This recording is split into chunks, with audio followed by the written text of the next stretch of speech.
नमस्कार मित्रांनो, ठरलं तर मग या मालिकेच्या आजच्या भागामध्ये मी तुम्हा सर्वांचे अगदी मनपूर्वक स्वागत करते। आजच्या भागामध्ये आपल्याला पाहायला मिळतं कल्पनाताईंना खूप त्रास होत असतो, त्या खूप रडत असतात।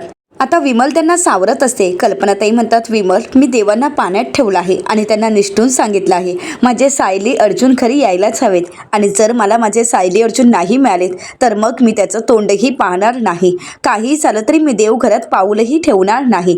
तर प्रिया नाटक करत म्हणते, आई अगं असं का बोलतेस? अगं जे काही घडलंय ते आपल्याला स्वीकारावंच लागेल ना। कल्पनाताई म्हणतात, नाही, माझ्या सायली अर्जुनच्या बाबतीत असं काहीही घडणार नाही। त्यांनी कधीच कोणाचं वाईट केलं नाही, मग आता त्यांच्या बाबतीत असं का घडेल? नाही, माझ्या सायली अर्जुनला काहीही होणार नाही। विमलताई म्हणतात, हो वहिनी, आपल्या सायली ताईला आणि अर्जुन दादांना काहीच होणार नाही। देव एवढा निष्ठुर नाहीये, तुम्ही देवावर विश्वास ठेवा, आपले सायली अर्जुन लवकरच खरी येतील। तर प्रिया म्हणते, विमल अगं कशाला उगाच त्यांना अशी आशा दाखवतेस आई? अगं आता या सगळ्या गोष्टी स्वीकारायला हव्यात। कल्पनाताई म्हणतात, नाही, माझा विश्वास आहे माझी मुलं परत येतील। आणि कल्पनाताई खूप रडत असतात। तर त्यावेळी प्रतिमा आत्या त्या ठिकाणी येतात। आता प्रतिमा आत्यांना पाहताच कल्पनाताईंचे अश्रू अनावर होतात। त्या लगेच प्रतिमा आत्यांना मिठी मारतात। दोघीही खूप रडत असतात। सुमन काकू त्यांना सावरण्याचा, आधार देण्याचा प्रयत्न करत असतात। तर आता प्रिया नाटक करत म्हणते, आई अगं मला माहीत आहे तुझा सायलीवर खूप जीव होता, तू तर सायलीला मुलगी मानत होतीस ना। अगं पण काय करणार, बघ ना, आणि बाबांनी तर अर्जुनला त्यांचा मुलगा मानला होता, पण आता ते काहीच नाही राहिलं गं। अगं ना अर्जुन राहिला ना सायली राहिली, पण आता आपल्याला हे मान्य करावंच लागेल ना। सुमन काकू म्हणतात, नाही, असं काही होणार नाही, आपल्या सायली अर्जुनच्या बाबतीत नाही असं काही घडणार। तर आता सर्वच जण खूप रडत असतात। प्रिया मात्र रडण्याचं नाटक करते, परंतु मनातून मात्र खूप खुश झालेली असते। तर त्याचवेळी त्या ठिकाणी अस्मिता येते। आता या सगळ्यांना रडताना पाहून अस्मिताला धक्काच बसतो। अस्मिता विचारते, काय झालंय? त्यावेळी सर्वजण आपले अश्रू पुसतात, परंतु हे सगळं काही कोणाला सहन होत नसतं।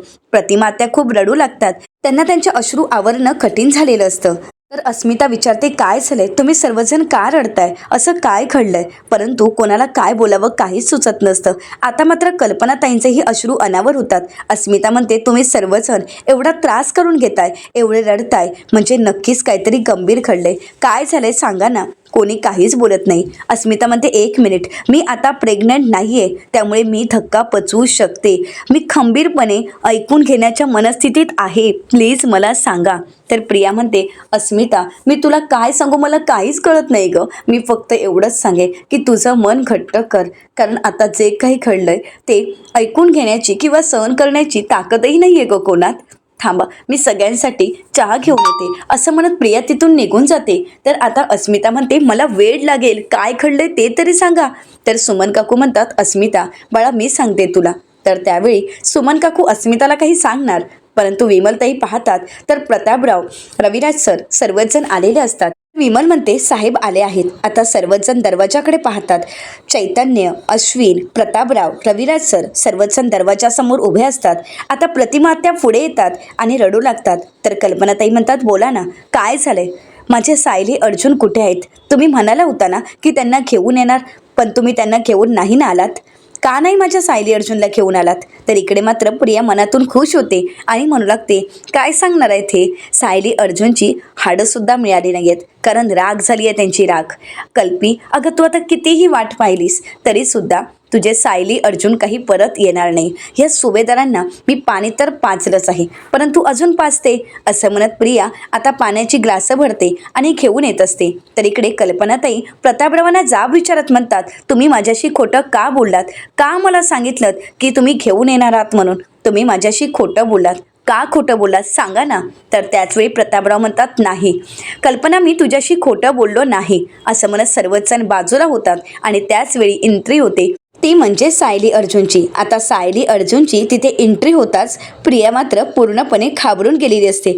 नकळतच तिच्या हातात असणाऱ्या पाण्याच्या ग्लासांचा ट्रे खाली पडतो, कारण तिला तर सगळ्यात मोठा धक्का बसलेला असतो। प्रतिमा आत्या, कल्पनाताई खुश होतात। प्रतिमा आत्या तर देवी आईला हात जोडतात आणि लगेच देवी आईचे आभारही मानतात। प्रियाला तर काहीच सुचत नसतं। प्रिया विचार करत म्हणते, सायली अर्जुन परत आलेत, हे दोघं जिवंत कसे? मला वाईट स्वप्न तर पडत नाहीये ना, मला भास तर होत नाहीये ना, पण हे दोघं तर माझ्या समोर आहेत, हे कसं शक्य आहे? प्रियाला चांगलाच घाम फुटलेला असतो। तर दुसरीकडे पाहायला मिळतं सचिन साक्षीला भेटायला आलेला असतो आणि तो सगळ्यात मोठा पुरावा साक्षीकडे देतो. साक्षी म्हणते थँक्यू सो मच सचिन, तू माझं आणि अण्णांचं काम केलंस. तर आता सचिन म्हणतो अगं त्यात थँक्यू काय म्हणायचं, अण्णा माझे सुद्धा आहेत ना. तर साक्षी म्हणते यापुढे अण्णांचं कोणतंही काम असलं तरी मी तुलाच सांगत जाईन, कारण तू अगदी विश्वासाला पात्र ठरलायस. तर सचिन म्हणतो अगदी आनंदाने सांग आणि मी अगदी मनापासून ते काम करेन. तर साक्षी सचिनला म्हणते आणि त्या कामाचे मी तुला पैसेही देत जाईन. सचिन म्हणतो पैसे, काही काय बोलतेस तू, अगं आपल्या माणसाकडून कोणी पैसे घेतं का, अगोदरच तुझ्याकडून पैसे घ्यायला मला खरंच खूप ऑकवर्ड वाटतंय ग. तर साक्षी म्हणते म्हणूनच तर मी तुला आता कामाचे पैसे देणार आहे, म्हणजे तुला त्याचं वाईटही वाटणार नाही. सचिन म्हणतो नाही नको. तर आता साक्षी म्हणते घ्यावेच लागतील. एकीकडे सचिनला तर पैसे हवे असतात पण नको असल्याचा बहाणा करत असतो. सचिन म्हणतो बरं ठीक आहे, तू आग्रह करतेस म्हणून मी घ्यायला तयार होईल, परंतु साक्षी आता मला निघावं लागेल, कारण सायली अर्जुनचं ॲक्सिडेंट झाल्यानंतर घरचं वातावरण खूप बिघडलं असेल ना, आणि मी सुद्धा तिथे जाऊन जरा रडायचं नाटक करायलाच हवं, कारण खरं तर वाटायला हवं ना की मलाही वाईट वाटलंय. साक्षी म्हणते नाही, त्याची काहीही गरज नाही, तू तिथे जाण्याची गरज नाही आहे, कारण ज्यांना रडायचं आहे त्यांना रडू देत. सचिन म्हणतो असं कसं साक्षी, मी जर नाही तिथे गेलो आणि यावेळी मी तिथे नसलो तर सगळ्यांना खटकेल, उगाच कशाला संशयाला जागा द्यावी, मी येईन ना तुला भेटायला. साक्षी म्हणते नक्की. सचिन म्हणतो हो नक्की येईन. असं म्हणत सचिन आता सुभेदारांच्या घरी यायला निघालेला असतो. तर दुसरीकडे सुभेदारांच्या घरी आपल्याला पाहायला मिळतं कल्पनाताई धावत पळत सायलीकडे जातात. सायलीही पुढे येते आणि अगोदर कल्पनाताईंना मिठी मारते. दोघीही एकमेकींना मिठी मारतात. आता मात्र कल्पनाताईंचे अश्रू अनावर होतात. आपल्या दोन्ही मुलांना सुखरूप समोर पाहिल्यानंतर कल्पनाताई खुश होतात आणि त्यांच्या डोळ्यामध्ये आनंद अश्रू असतात. तर त्यानंतर कल्पनाताई अर्जुनला मिठी मारतात. अर्जुन म्हणतो मम्मा सावर स्वतःला, आम्ही सुखरूप आहोत. तर इकडे प्रतिमा त्या सायलीला जवळ घेतात आणि विचारतात बाळा तू कशी आहेस, तुला काही लागलं तर नाही ना. सायली म्हणते नाही प्रतिमा आत्या, मी अगदी ठीक आहे. आता दोघीही खूप रडत असतात. तर आता सर्वच जण त्यांना शांत करण्याचा प्रयत्न करतात. तर त्यानंतर आता सायली म्हणू लागते तुम्ही दोघी इथे या बरं. असं म्हणत सायली त्या दोघांनाही बसायला सांगते. तर त्यानंतर आता सर्वच जण कल्पनाताई आणि प्रतिमा आत्यांना शांत करतात. प्रतिमा आत्या म्हणू लागतात आमच्या पायाखालची जमीनच सरकली होती, हे नक्की काय घडलं होतं सगळं काही. तर आता अस्मिता म्हणते म्हणजे अच्छा, तुम्हाला यांच्याबद्दलची अशी वाईट बातमी कळाली म्हणून तुम्ही एवढ्या रडत होता का. तर आता अश्विन म्हणतो कारण ही वाईट बातमी फक्त कळाली नव्हती तर सगळीकडे पसरली होती, न्यूजमध्ये सुद्धा सांगितली जात होती, नक्की काय घडलं हे आम्हालाही कळत नव्हतं. तर त्यावेळी कल्पनाताई सायली अर्जुनला म्हणतात सायली अर्जुन नक्की काय घडलं होतं त्या ठिकाणी. तर आता प्रतापराव आणि रविराज सर म्हणू लागतात त्यांना श्वास तरी घेऊ द्या. तर अर्जुन म्हणतो नाही सिनियर ठीक आहे. असं म्हणत अर्जुन घडलेला सर्व प्रकार सांगतो. अर्जुन म्हणू लागतो मी सायलीला सिटी हॉस्पिटलला घेऊन गेलो होतो. ज्यावेळी मी सायलीला सिटी हॉस्पिटलला घेऊन गेलो त्यावेळी माझी गाडी मी हॉस्पिटलच्या अगदी समोरच पार्क केली होती. त्यानंतर सायलीला चेकअप करून झाल्यानंतर आम्ही दोघंही बाहेर पडलो आणि आम्ही गाडीत बसायला येणार त्याचवेळी आमच्या मागून भरधाव वेगाने ट्रक आला आणि त्याची धडक आमच्या गाडीला बसली. तो भरधाव वेगाने येणारा ट्रक एवढा वेगात होता ना की तो ज्यावेळी आमच्या गाडीला आदळला त्यावेळी गाडीने लगेच पेट घेतला आणि सगळीकडे गोंधळ झाला होता. कोणाला काहीच सुचत नव्हतं, आम्हालाही माहीत नव्हतं नक्की काय घडतंय हे. आणि त्यावेळी आम्ही सुद्धा एका झाडाच्या आडोशाला उभे राहिलो आणि काही कळण्या अगोदरच तिथे मीडियाची माणसं आली आणि सर्वच जण तिथे जमा झाले. आम्हाला तर काहीच कळालं नाही, परंतु ज्यावेळी तिथे पोलीस आले आणि त्या ट्रकची चौकशी केली त्यावेळी असं कळालं की काही टवाळखोर मुलांमुळे हा अपघात घडला. खरं तर त्यांचा गाडीवरचा ताबा सुटला आणि त्यांची गाडी आमच्या गाडीवर येऊन आदळली. असं म्हणत सायली अर्जुन प्रियाकडे पाहतात. तर कल्पनाताई म्हणतात किती भयंकर होतं ना हे. तर प्रतापराव म्हणतात हो ना भयंकर तर होतंच, मला तरी असं वाटतं की आधी मीडियावाल्यांवर केस करायला हवी, कारण अशा चुकीच्या बातम्या त्या कशा पसरवू शकतात. अश्विन म्हणतो हो, त्यांच्या या चुकीच्या बातम्यांमुळे एखाद्या व्यक्तीचा जीवही जाऊ शकतो. रविराज सर म्हणू लागतात आणि तसंही अशा केसेसमध्ये अगोदर पोलीस नातेवाईकांना कळवतात आणि त्यानंतरच ही बातमी मीडियापर्यंत दिली जाते. पण आता असं कसं घडलं की सगळ्यात अगोदर तिथे मीडियाची माणसं पोहोचली, नक्की काहीच कळत नाहीये. सायली अर्जुनला सगळं काही माहीत असतं. ते प्रियाकडे पाहतात. तर आता सर्वच जण या सगळ्या गोष्टीचा विचार करत असतात. तर अर्जुन म्हणू लागतो तेच तर काही कळत नाहीये, म्हणजे ही बातमी इतक्या लवकर पसरली गेली की कुठल्याही गोष्टीची शहानिशा न करता ही बातमी सगळ्यांपर्यंत पोहोचवण्यात आली. तर चैतन्य म्हणू लागतो, हो ना, त्यावेळी तर आपल्याला काहीच सुचत नव्हतं. म्हणजे आपल्याकडे विचार करायला तितका वेळही नव्हता आणि आपलं डोकंही चालत नव्हतं. माझं तर डोकं बंदच पडलं होतं. काहीच सुचत नव्हतं की काय करावं आता. परंतु तुम्ही दोघेही सुखरूप आहात हे पाहून आता खरंच खूप छान वाटते. खरंच नशीब चांगलं म्हणून तुम्हा दोघांना काहीही झालं नाही. आता कल्पनाताई आणि प्रतिमा आत्या दोघेही खुश असतात आणि त्या दोघीही देवाचे आभार मानतात. इकडे मात्र प्रियाचा चांगलाच चळफळाट होत असतो, कारण प्रियाचा प्लॅन पूर्णपणे उद्ध्वस्त झालेला असतो. प्रिया मनाशीच म्हणते, या महिपत शिकण्याच्या माणसाने मात्र कहर केलाय कहर. ज्या गाडीत कोणी बसलंच नव्हतं अशी गाडी त्यांनी उडवली. अगोदर गाडीत कोण बसले की नाही याची तरी शहानिशा करायची. या महिपतला सांगितलेलं एकही काम त्याला धड कसं जमत नाही ना, मला काहीच कळत नाही. प्रियाची चिडचिड होत असते. तर कल्पनाताई अर्जुनला म्हणतात, बरं तुम्ही दोघांनी आता देवघरात जा आणि देवी आईचे आशीर्वाद घ्या. आणि हो, मी देवांना पाण्यात ठेवलं आहे. तुम्ही दोघांनीच त्या देवांना आता पाण्यातून बाहेर काढा आणि त्यांचे आशीर्वाद घ्या. आता संपूर्ण कुटुंब एकत्रच देवघरात जातं आणि सर्वच जण देवाचे आभार मानण्यासाठी हात सोडतात. सायली अर्जुनही देवी आईसमोर उभे असतात आणि त्याच संधीचा फायदा घेत प्रिया आपली पर्स घेऊन घराबाहेर पडते. आणि हे सर्व दृश्य सायली अर्जुनने पाहिलेलं असतं. सायली अर्जुनच्या लक्षात येतं की हे सगळं काही प्रियाचंच कारस्थान आहे. सायली अर्जुन सुखरूप घरी यावेत यासाठी कल्पनाताईंनी देवांना पाण्यात ठेवलेलं असतं. आता सायली आणि अर्जुन एकत्रच गणपती बाप्पांची मूर्ती पाण्याच्या बाहेर ठेवतात आणि शेवटी फूल घालत गणपती बाप्पाचे आभार मानत सर्वच जण देवासमोर हात जोडतात. तर दुसरीकडे चिडलेली प्रिया आता महिपत शिकरेंना भेटण्यासाठी जेलमध्ये आलेली असते आणि चिडतच म्हणते, अर्जुन सायली ढगात गेलेत असं समज, असंच मला म्हणाला होता ना.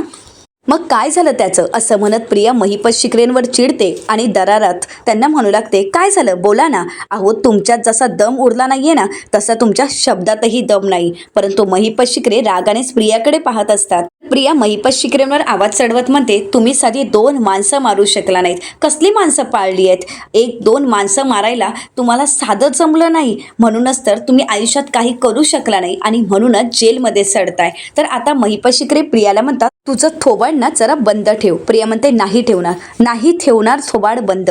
कारण आता मला तुम्हाला जाब विचारायचाच आहे. कारण तुमच्यामुळे आज पुन्हा एकदा मी हरले आहे. तुमच्यामुळे आज माझ्यासमोर माझ्याच आयुष्याचा प्रश्न उभा राहिलाय. स्वतःला महान समजता, जरा काही झालं की समोरच्याला मारण्याची धमकी देत असता, संपवण्याची धमकी देत असता. मग आता काय झालं बोला ना. तुम्हाला काही जमत नाही, काही जमत नाही हो. म्हणूनच तर ते सायली आणि अर्जुन आता जिवंत धडधाकट घरी आले आहेत. प्रियाचा खूप राग अनावर झालेला असतो. ती महिपत शिकरेंवर आवाज चढवत असते, खूप चिडलेली असते. प्रिया महिपत शिकरेंना प्रश्न करत म्हणते, काय करू मी, सांगा ना आता मी काय करू. त्यांनी माझ्या गळ्याला सुरा लावण्याची वाट बघत बसू, सांगा मी काय करू. आज तुमच्यामुळे मी माती खाल्ली आहे, बोला ना मी आता काय करू. असं म्हणत प्रिया पुन्हा पुन्हा महिपत शिकरेंना जाब विचारू लागते. तर दुसरीकडे पाहायला मिळतं, सुभेदारांच्या घरी रविराज सर प्रतापरावांना म्हणू लागतात, प्रताप, काळ आला होता परंतु वेळ आली नव्हती असं म्हणतात ना, ते अगदी खरं आहे. सायली अर्जुन, तुमच्यावर केवढं मोठं संकट आलं होतं, परंतु त्या संकटाला तुम्हाला स्पर्शही करू दिलं नाही. तर प्रतिमा आत्या देवी आईचे आभार मानत म्हणतात, खरंच देवाचे आपल्यावर आशीर्वाद आहेत, देवाचं आपल्यावर लक्ष आहे, हे आज पुन्हा एकदा दिसून आलं आहे. तर रविराज सर म्हणतात, बरं प्रताप, आता आम्ही निघतो. प्रतापराव म्हणतात, अरे असली घाई काय आहे, जरा थांबा ना. तर रविराज सर म्हणतात, प्रताप, अरे या सगळ्या घटनेमुळे तुम्हाला सुद्धा खूप मनस्ताप झालाय, त्यामुळे तुम्हाला सुद्धा आरामाची गरज आहे. तुम्ही थोडा वेळ आराम करा, आम्ही येतोच. प्रतापराव म्हणतात, बरं ठीक आहे. तर त्यानंतर अश्विन म्हणतो, मम्मा मी सुद्धा काकासोबत आणि बाहेर पडतो, कारण मला हॉस्पिटल व्हिजिटला जायचं आहे. कल्पनाताई म्हणतात, बरं ठीक आहे. अरे पण तन्वी कुठे आहे, तन्वी कुठे दिसत नाहीये, कारण घराबाहेर पडताना ती काही सांगूनही गेली नाही. अश्विन म्हणतो, हो मला सुद्धा तिने काही सांगितलं नव्हतं, परंतु त्यानंतर तिचा मला मेसेज आला, ती मंदिरात गेली आहे. सायली अर्जुन घरी सुखरूप आलेत आणि म्हणूनच देवी आईचे आभार मानण्यासाठी ती मंदिरात गेली आणि तिथूनच ती तिच्या मैत्रिणीकडे जाणार आहे. रविराज सरांना हे काही पटलेलं नसतं आणि कोणालाच प्रियाच्या या वागण्यावर अजिबातच विश्वास नसतो. रविराज सर म्हणतात, यावेळी या घरात तिची गरज होती, परंतु नाही, ती जाऊन बसली आहे तिच्या मैत्रिणीकडे. तर अश्विन म्हणू लागतो, पण ती अगोदर मंदिरात सुद्धा जाणार आहे ना काका. रविराज सर म्हणतात, जाऊ देत, तिला जिथे जायचं आहे, तिला कुठे राहायचं आहे तिथे राहून देत. तसंही माझा आणि तिचा काहीच संबंध नाही, त्यामुळे ती कुठे आहे कुठे नाही याच्याशी माझं काहीच देणं घेणं नाही. रविराज सरांनी प्रियासोबतचे सगळे संबंध तोडलेले असतात. अश्विन मात्र अजूनही आंधळ्या डोळ्यांनी प्रियावर विश्वास ठेवत असतो. आता रविराज सर आणि त्यांचं कुटुंब घरी जायला निघतं. अश्विनी हॉस्पिटलला जायला निघालेला असतो. तर अस्मिता म्हणू लागते, या सगळ्या गोष्टीने माझंही डोकं भणभणायला लागलं आहे. मी जाऊन माझ्या रूममध्ये आराम करते. असं म्हणत अस्मिता तिच्या रूममध्ये निघून जाते. तर आता प्रतापराव अर्जुनला प्रश्न करत म्हणतात, अर्जुन, अरे ही टवाळखोर मुलं नक्की कोण होती रे? म्हणजे अशी कुठली मुलं आहेत की ज्यांनी एवढ्या उत्साहाने ट्रक चालवायला घेतला होता, परंतु त्यांना त्यातलं काहीच माहीत नव्हतं. कारण त्या मुलांना जर एखादं वाहन शिकायचंच असेल किंवा गाडी चालवायचीच असेल तर त्यांनी छोटी मोठी गाडी चालवली असती, म्हणजे एखादी कार चालवली असती, बाईक चालवली असती, पण ट्रक? असं म्हणत आता प्रतापरावांच्या मनातही प्रश्न निर्माण झालेला असतो. तर प्रतापराव अर्जुनला प्रश्न करत म्हणतात, अर्जुन, पोलिसांनी जे काही सांगितलं आहे त्यावर तुझा विश्वास आहे का? तर अर्जुन सायलीकडे पाहतो आणि आता सगळ्यांच्या समाधानासाठी म्हणतो, हो डॅड, म्हणजे पोलिसांनी जे काही सांगितलंय ते विश्वास ठेवण्यासारखंच आहे. तर प्रतापराव म्हणतात, नाही, मला हे सगळं काही संशयास्पद वाटत आहे. प्रतापराव म्हणतात, मला तर असा प्रश्न पडला की खरंच हा अपघात होता की कोणी खडून आणलेलं कारस्थान होतं? प्रतापराव म्हणू लागतात, मला तरी असं वाटते की हा हल्ला मुद्दामहून कोणीतरी घडवून आणला आहे. हा अपघात नव्हता तर घातपात होता. तर अर्जुन म्हणतो, पण डॅड, तुम्हाला असं का वाटतंय? प्रतापराव म्हणतात, अर्जुन, अरे महिपत शिकरे आणि नागराजसारख्या माणसांसोबत तू वैर घेतलंयस, त्यामुळे ती माणसं काहीही करू शकतात आणि त्यामुळेच सायली, अर्जुन, आता तुम्हाला अलर्ट राहावं लागेल. तर कल्पनाताई म्हणतात, हो ना, हा विचार तर माझ्या मनात आलाच नव्हता. म्हणजे नक्कीच हा घातपात असण्याची सुद्धा शक्यता आहे. कल्पनाताई म्हणतात, असं जर असेल तर यापुढे तुम्ही दोघांनी घराबाहेर पडायचंच नाही. अर्जुन म्हणतो, मम्मा रिलॅक्स, असं काहीही घडणार नाही. कल्पनाताई म्हणतात, नाही, नागराज आणि महिपत जर असा सूड उगवणार असतील तर तुम्ही माझ्या दोघांनीही नजरेआड व्हायचं नाही. तुम्ही दोघांनीही माझ्या नजरेसमोरच राहायचं आहे. तुम्ही कुठेही जाणार नाही आहात. तर सायली, अर्जुन म्हणतात, एवढी काळजी नका करू. तर त्यानंतर प्रतापराव म्हणू लागतात, चैतन्य, आता या सगळ्या गोष्टीचा तू पाठपुरावा करायचा आहे. नक्की यामागे कोणाचं कारस्थान होतं या सगळ्याचा शोध घ्यायचा आहे आणि आम्हाला येऊन सांगायचं आहे. मला वाटत नाही की सायली, अर्जुन हे करतील, परंतु आता चैतन्य, हे तुलाच लक्षपूर्वक करावं लागेल आणि मला येऊन सांगायचं. कारण आता या सगळ्या गोष्टी आपल्याला अगदी व्यवस्थित पडताळून पाहाव्या लागतील. तर अर्जुन म्हणू लागतो, डॅड, एवढी का काळजी करताय? कल्पनाताई म्हणू लागतात, आम्हाला काळजी करावी लागते, कारण आज जे घडलं ते पुन्हा घडायला नको. प्रतापराव म्हणतात, सायली, अर्जुन, यापुढे तुम्हाला सावध राहावं लागेल. तर अर्जुन म्हणतो की हो, आम्ही सावध आहोतच, तुम्ही नका काळजी करू. तर त्यानंतर कल्पनाताई म्हणतात, जा, तुम्ही दोघांनी आराम करा. तर सायली म्हणते, खऱ्या आरामाची गरज तर तुम्हाला आहे, सगळ्यात जास्त मनस्ताप तर तुम्हाला झालाय. कल्पनाताई म्हणतात, हो, माझंही डोकं आता खूप दुखायला लागलंय, मी जाऊन वरती आराम करते. पण हो, तुम्ही दोघांनी यापुढे मला न सांगता कुठेही जायचं नाही. अर्जुन, सायली म्हणतात, हो, आम्ही कुठेही जाणार नाही. असं म्हणत आता प्रतापराव आणि कल्पनाताई यांना आराम करायला पाठवतात. तर त्यानंतर आता चैतन्य अर्जुनला म्हणतो, अर्जुन, तू काय बोलतोयस? तुझं तुला तरी कळतंय का? अरे कोण अशी टवाळकर मुलं असू शकतात की जी ट्रक चालवू शकतात? नाही, मला तर या गोष्टीवर विश्वासच नाही. मला असं वाटतंय की मावशी आणि काका बोलतायत ते अगदी खरं आहे. हे कोणाचं तरी कारस्थान आहे. कोणाचं कशाला? हे सगळं काही महिपत शिकरेचंच कारस्थान आहे. हा अपघात नाही तर घातपात होता आणि तो महिपत शिकरेंनीच घडून आणला होता. माझा तर ठाम विश्वास आहे. मला तर असं वाटते की या अपघातामागे महिपत शिकरेचाच हात आहे, त्याचंच नाव आहे. तर आता अर्जुन आणि सायली एकमेकांकडे पाहतात. तर चैतन्य म्हणतो, आता तरी तुम्ही मला काही सांगणार आहात का? तर अर्जुन म्हणतो, चल रूममध्ये चल, सगळंच काही सांगतो. असं म्हणत आता अर्जुन आणि सायली चैतन्याला आपल्या रूममध्ये घेऊन जातात. दुसरीकडे सचिन घरी आलेला असतो आणि अस्मिता रूममध्ये येताच सचिन अस्मिताला म्हणतो, अस्मी, अगं आता सायली वहिनी आणि अर्जुन कसे आहेत आता? म्हणजे मी ज्यावेळी न्यूज ऐकली ना त्यावेळी तर माझ्या पायाखालची जमीनच सरकली. तर आता रागानेच अस्मिता सचिनकडे पाहते आणि सचिनला म्हणते, हो खरंच, तुला जर त्यांची एवढी काळजी असती ना तर 2 मिनिटं येऊन त्यांची विचारपूस केली असतीस, चौकशी केली असतीस, परंतु नाही, तू तसं काहीही केलेलं नाही. तर सचिन नाटक करत म्हणतो, अगं माझा चेहरा पाहिला तरी त्यांची डोकी फिरतात आणि सर्वच जण टेन्शनमध्ये होते. उगाच मी तिथे येऊन अजून टेन्शन का वाढवावं, म्हणून मी रूममध्ये येऊन शांत राहिलो, कारण उगाच माझ्यामुळे अजून त्यांना त्रास नको ना. पण अस्मिता, याचा अर्थ असा होत नाही ना की मला त्यांची काळजी नाही. तर अस्मिता म्हणते, बरं ठीक आहे. आता अस्मिता कपड्यांच्या घड्या घालते आणि कपडे बाजूला ठेवते आणि त्यानंतर झोपण्यासाठी बेडवर बस जाते. तर त्याचवेळी आता सचिन अस्मिताला म्हणतो, अस्मी ऐक ना, मला तुझ्याशी थोडं बोलायचं आहे. तर आता अस्मिता सचिनला म्हणते, परंतु मला तुझ्याशी काहीही बोलायचं नाही. तर सचिन नाटक करत म्हणतो, अस्मी, मला माहीत आहे मी तुझ्यावर चिडलो म्हणून तू रागवली आहेस ना माझ्यावर, प्लीज अस्मी मला समजून घे ना, प्लीज माझ्याशी बोल. तर अस्मिता म्हणते, सचिन, माझी आता बोलण्याची खरंच मनस्थिती नाही आहे. तर आता सचिन म्हणतो प्लीज 5 मिनटं तरी बोल ना माझ्याशी. तर आता अस्मिता सचिनला काही बोलणार, पण त्याचवेळी बाळ उठलेलं असतं.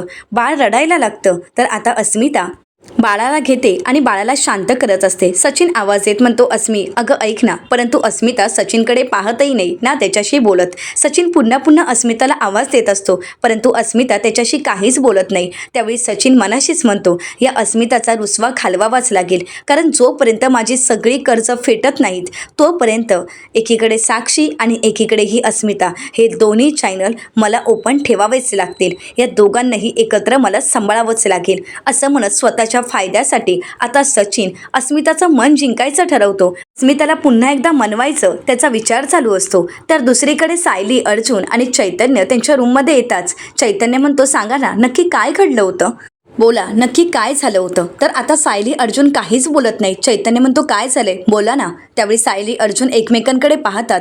चैतन्य सायली अर्जुनच्या बोलण्याची वाट पाहत असतो. तर त्याचवेळी सायली चैतन्याला म्हणू लागते हा अपघात नव्हता चैतन्य भाऊजी, तर हा घातपात होता. आता हे ऐकल्यानंतर चैतन्याला धक्काच बसतो. चैतन्य म्हणतो काय.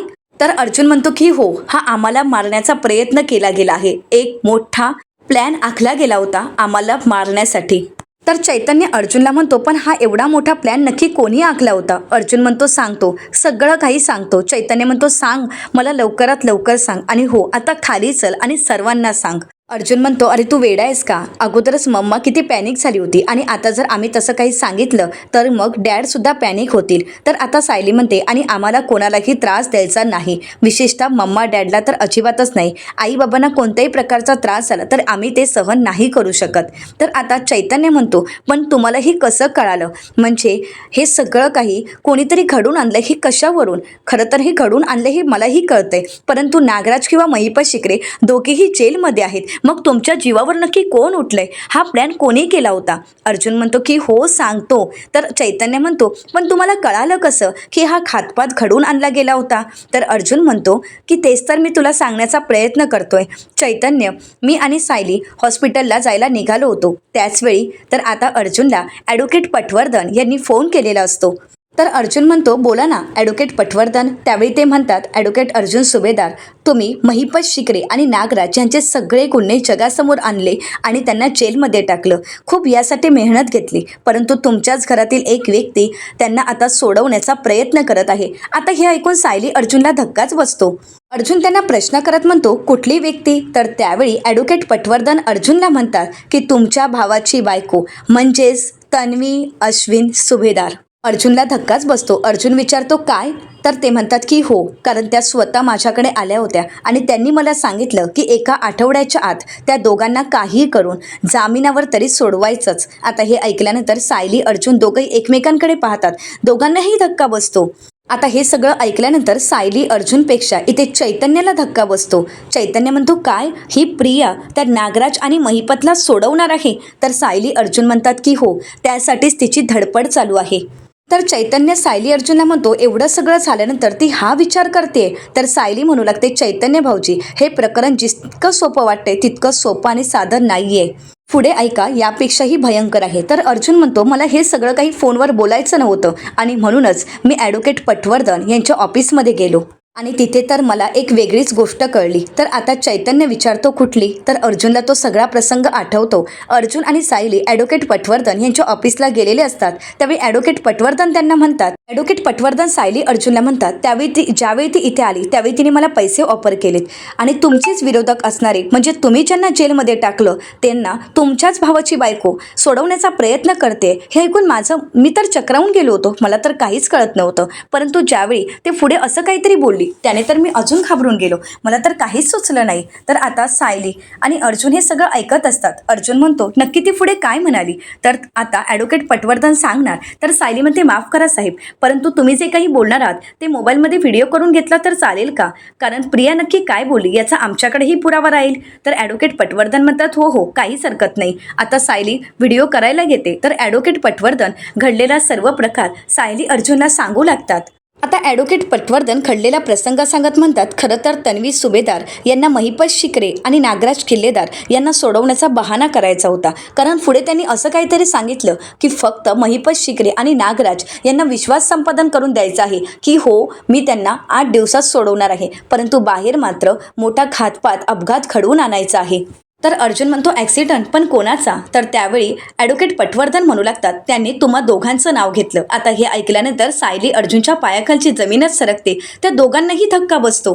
अर्जुन सुभेदार आणि सायली सुभेदार यांचा ॲक्सिडंट हे ऐकताच आता सायली अर्जुन चक्रावून जातात. या ॲक्सिडंटमध्ये तुम्ही दोघंही जीवानिशी जाल असाच त्या तन्वी सुभेदार यांचा प्लॅन होता.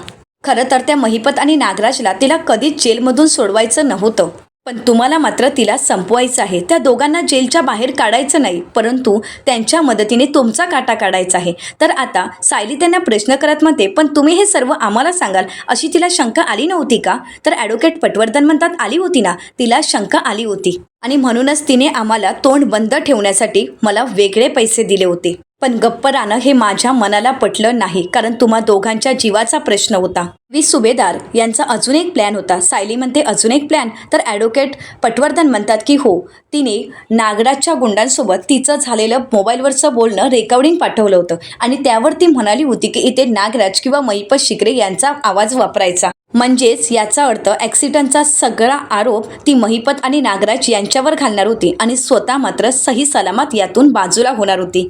तिला हे यासाठी करायचं होतं की ते दोघेही कायमचे जेलमध्ये अडकून राहतील.